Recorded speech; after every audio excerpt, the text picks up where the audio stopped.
Helldivers 2 is about to explode. No, seriously, it's already doing it right now, and that's exactly what we're going to be talking about today. This game has been so disruptive. From its incredible launch to its consistent content updates to its more controversial times with balance as well as accessibility, the game has now started to set off in a new direction. And it has a lot to do with some of the more recent changes at Arrowhead Studios, and I think the studio is aiming for the top. And to be honest with you, I think that's exactly where they're going to go. The game has changed a lot. And to be honest with you, it's exactly what it needed. It's been a long time coming, but I think it's a catalyst for something far greater than a lot of people realize, and that's what we're going to be talking about today. So what I want to do is I want to talk about the current state of the game, where the game sits right now, as well as the biggest balance patch that we've seen for the game so far, as well as what all this means for the future of Helldivers 2. Man, that changed the AMR scope. Thank you. In just one day, Helldivers 2 shot up to almost 100 concurrent players on Steam, almost doubling its numbers. And regardless of what many people may think about the game starting to slow down a little bit, Helldivers 2 is bar none one of the most successful live service releases in recent memory. While the game peaked and held high concurrent player numbers of over 450,000 players on Steam and similar on PlayStation, over time, more games have been released. Other live service games have gotten their seasonal updates, and more games are on the way, providing more distractions for players to go play something else for a little while. The peak of this game's popularity began to wane down to something a little bit more realistic for games in its genre. If we go and we compare it to similar games of its ilk, we look at Vermintide 2 that had peaks of 100k concurrent players. Now it sits at about 3k players. Darktide is similar, but slightly higher. Deep Rock Galactic doubles those numbers, but is seeing a peak of 43,000 players due to a recent update. Now, with that said, Helldivers 2 is in a league of its own. 49,000 concurrent players is the lowest point that we've seen on Steam so far, which is absurd when we compare it to other live service games that are similar to it. However, with Helldivers 2's most recent update, we've seen the game surge on a weekday back up to nearly 100,000 concurrent players, and that's a signal of something greater. There are a lot of factors at play that have been building up to this, and we're now starting to see it boil over. While major updates like the one we recently got for Helldivers 2 and future content have a lot to do with players returning to the game, and we'll get to that a little bit later, I want to key in on two things that I think make Helldivers 2 uniquely equipped to bring back a large number of their audience at any given time. Most games have to rely on major content updates just to maintain relevancy and bring players back. However, with Helldivers 2, the vast majority of this recent update is bug fixes, balancing, and quality of life. So why are we seeing player numbers almost double in one day? Simple. It's Helldivers 2's approach to live service.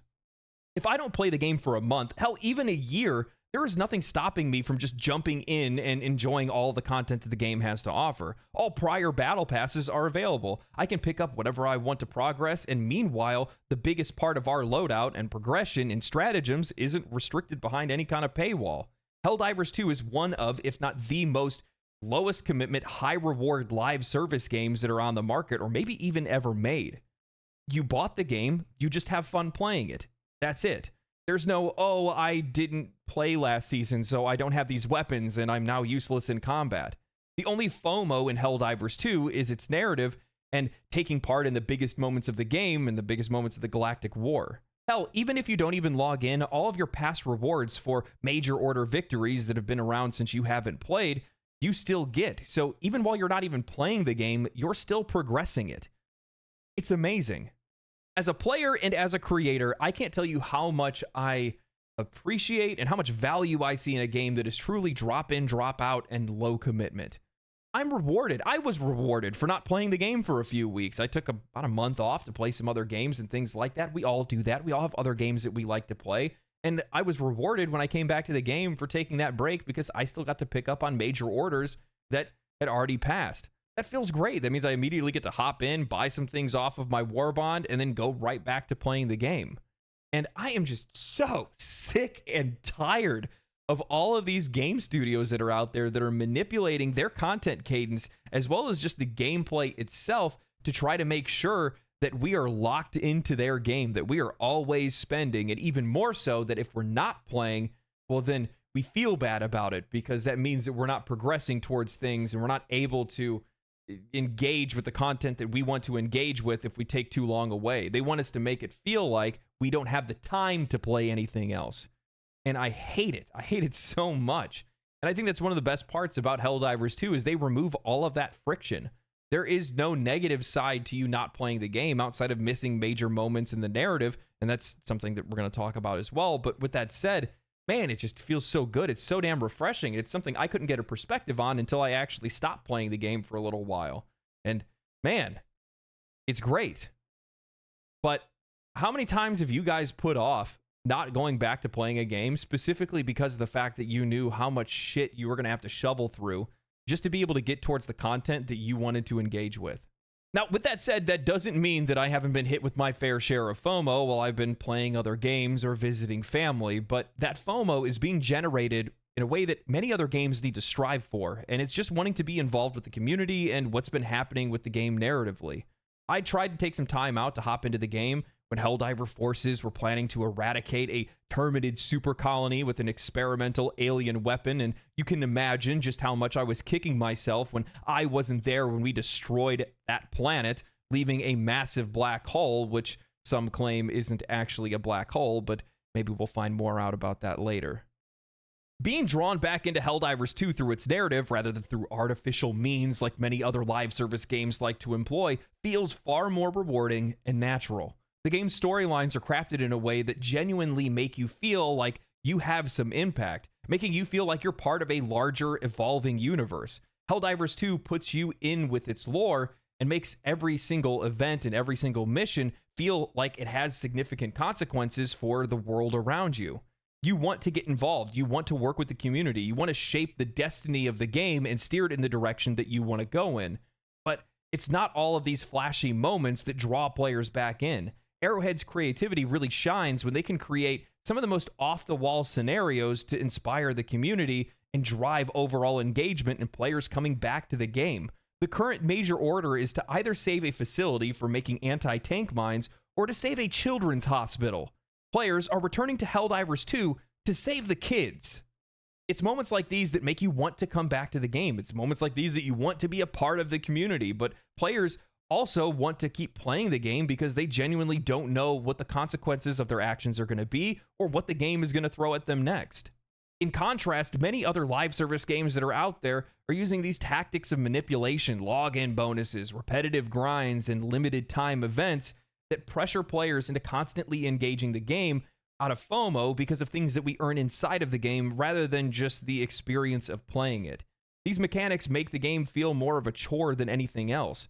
Helldivers 2 invites you back in with a nice cup of liberty, no demands, no pressure. You play the game because you want to play the game, not because you feel obligated to. I can't believe that we're having this kind of discussion when we're talking about video games, but it's so worthwhile to have because so many other studios have been headed in the wrong direction, and Helldivers 2 and Arrowhead Studios is not. This is only a perspective that I gained from not playing the game for a few weeks. If it wasn't for that, then I wouldn't even have known just how good it feels to just come back to the game and how easy it is to slip right back into it without any friction. And what I mean by that is that you go and you look at any other game that's out there, not all, I realize that there's a few that are out there, I've played a few of them too that don't have this, but there's so many games that you have to level back up to be able to get access to the content you want to have access to. There's games where you have to grind for weapons and things like that for you to be able to be viable in the content or the new content that they've put into the game.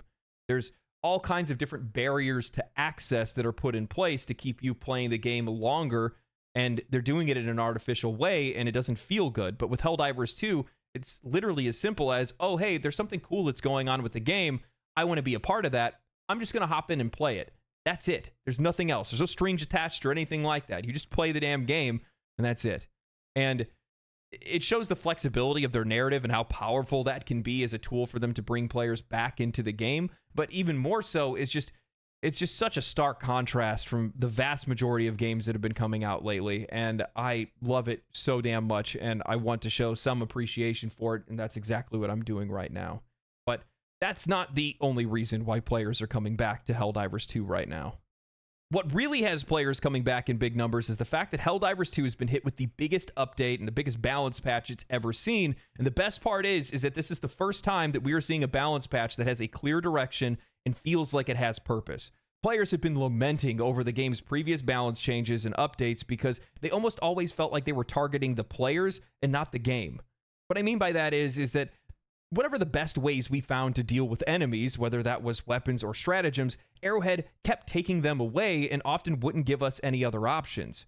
After a while, by attacking the meta, Arrowhead just made meta weapons that much more important because nothing else felt usable. Consistently since release, they kept adding more threats to the game and giving us less ways to be able to deal with those threats, ultimately making the game feel worse to play. The question on many players' minds was why, and with Johan Pielstedt laterally moving over from CEO to Chief Creative Officer, taking the reins of actual development, balance, and future content, and leaving the business side to be managed by their new CEO, we finally found out what was holding Helldivers 2 back, and it was creative leadership. The game blew up too big, too fast, and it left Johan without any ability to steer the ship while wading through all of the business dealings and hiring and restructuring. When you go from making niche games to a global sensation, there's bound to be some growing pains, and Arrowhead Studios is finally now getting out of theirs. Johan obviously cares about the game and its community, and I think it shows very clearly when we look at the game's recent balance patch. Almost every single community issue has been solved.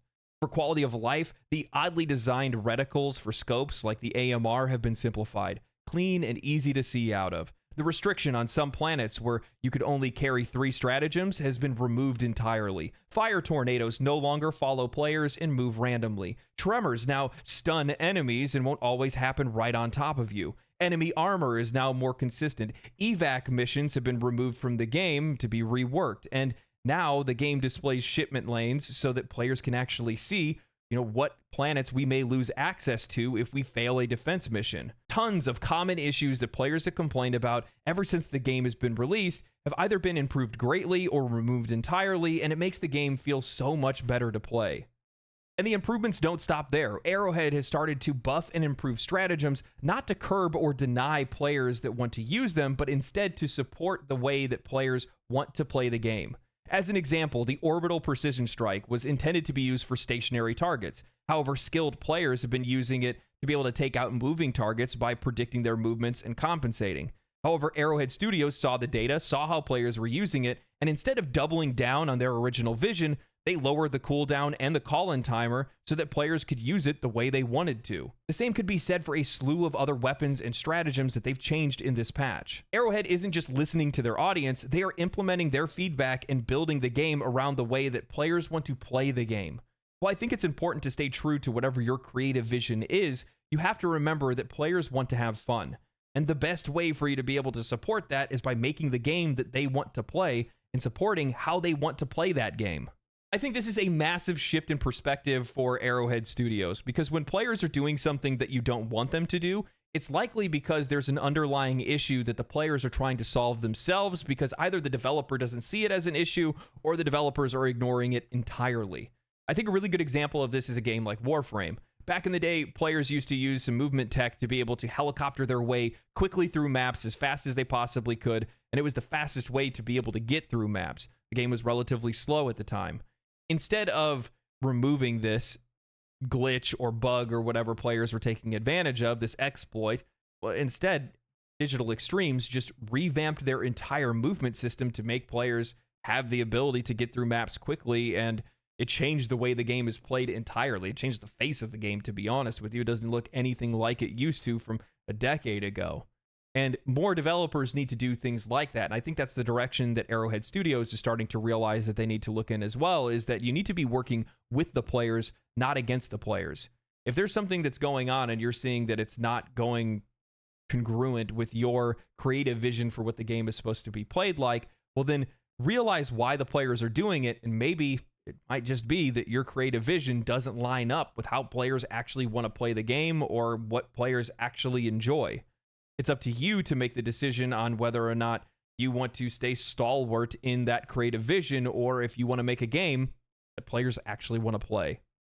And I think with that change in perspective, we're starting to see the future of Helldivers 2 come into view. If we look at the recent balance changes to various stratagems, as well as enemy spawn rates and what kind of enemies spawn, we're starting to see that Arrowhead is trying to inspire players to diversify their loadouts in much more organic ways than just arbitrarily nerfing the things that everybody is using.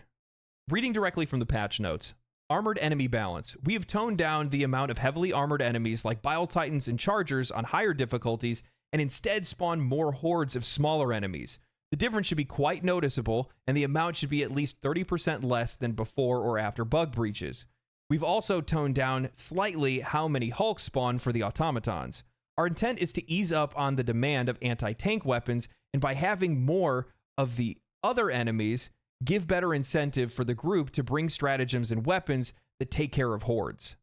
Patrols. Patrols now are back to how it worked before patch 1.00.3, with some slight tweaks so that levels are less empty if you are far away from important locations with enemy presence. Meaning now players aren't going to have to rely as heavily as they used to on having heavy weapons to be able to deal with the absurd amount of elites that we'd often face on higher difficulties. Not every teammate is going to need to bring something that can bring down a Bile Titan or a Hulk. Along with these changes, we've also seen major changes to, well, stratagems that are used for taking on larger groups of enemies, like the Orbital Gatling, the Eagle Strafing Run, Air Burst, and machine guns. All of this is clearly signaling that the way that we play Helldivers 2 is changing.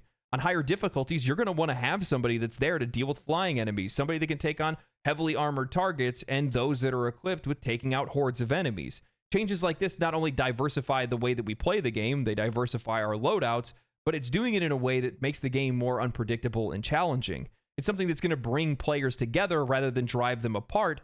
You're more likely to see people cooperating, strategizing, and balancing their loadouts so that the entire squad can be effective, rather than everyone feeling like they're narrowed down to only a few options for predictable threats that we've been running into this entire time. I'll be honest with you, this balance patch and the changes and change in direction for Helldivers 2 was beyond necessary and overdue. This change in perspective is something that only could have come with great leadership, and that was something that was desperately lacking from Helldivers 2 and Arrowhead Studios before, and now we've seen with Johan Pielstedt switching over that that's changed significantly. An update like this lays the foundation for the game to be in a better place when they add more threats for the player to face, whether that's a new faction or faction bosses or whatever it might be. You can't have the game and the game's balance feel in a shaky state and expect that everything's going to be fine when more content is infused into the game. Otherwise, you're just going to be like every other live service game that's out there that's failing to meet players' expectations. Helldivers 2 subverts the rule and ultimately made a great game even better. The game hit a rough patch. Every single live service game goes through this at one point in time. I guarantee this isn't the last time the game is going to face some issues. All these games do it at one point in time or another, but I'm happy that the game faced theirs early and got over it as quickly as they did. And I know that was really difficult for them as a studio with the size of that studio and how massive this game blew up at the start. But with that said, I'll be honest, I did not know or think or even, I couldn't even predict to see how much of a massive impact Johan switching over to Chief Creative Officer would actually have. But if this is what they can do in one single patch, holy, what's going to be coming our way? Because like, he cooked, they cooked. This is one of the best updates. This is the best update the game has had thus far. And now seeing the way that the game is right now, one of the other things too that I realize as well is like looking to see like just a balanced patch like this that makes the game feel that much better to play, as well as just kind of like a minor thing that's going on in the community with the, save the kids meme that's kind of going on right now with the current major order. If that's enough to be able to bring this many players back into the game, this tells me that when they drop a new faction or something equally as crazy, holy, this game will easily shoot back up to 200, maybe even 400,000 players again. Who knows? It might even go even higher. Who knows? It just depends on how big it is and how big of a moment it is and how much it transforms the game. But it's just so nice to see them change their perspective on things and look at the players like they are allies rather than enemies, working with them rather than against them. Now, if we could only get them to do that with their community managers and community outreach and moderators, that would be great too. But, we pick our battles, and right now the way that the game plays is the battle that I'd like to fight the hardest, and that's one that we're winning right now, so we'll stick to that and we'll move on to the next one afterwards. How about that? But with that said, I mean, the game feels great. I went in, I played the update, I played with a lot of different weapons, a bunch of different stratagems. Now I'm using stuff that I was never using before. The idea of looking at the stuff that people aren't using and working on that stuff first before going and looking at something that might be completely out of whack, that's overperforming too much, is just the better way to go about doing this. Because the problem is that when you go and you just attack the hardest hitting weapons right out of the gate while still leaving everything else underserved, it makes the players feel like there's less to play with. What you want to do is you want to make more things better and then go in and start to tweak the things that you think are overperforming a little bit too much, because it's just going to be much better received by the audience that way, rather than them feeling like you're just taking our toys away every chance that you get to. That's something that we've talked about before, but I'm glad that this is the direction that they're looking in, and I think that it's going to make for a much brighter future for this game. I was worried there for a little bit, but to be honest with you, this recent change with their management is obviously proving out to work pretty damn well, and hell yeah, man, I'm all here for it. I want this game to succeed. I want it to do great. I think it should be, one of, if not the most played live service game that's out there. I don't know. It's kind of tying with Warframe right now. I've been having a lot of fun with that one too. But with that said, it's been awesome to see this game succeed the way that it did, and I'm happy to see it surging yet again, and I hope it pops off, man. I also can't wait to fight another faction, so I'm looking forward to that too. But yeah, anyway, thank you guys for watching this video today. I hope you guys enjoyed it. If you guys did, make sure you guys comment down below. Let me know what you guys think about the current balance patch and the changes, things that you guys would like to see in the future.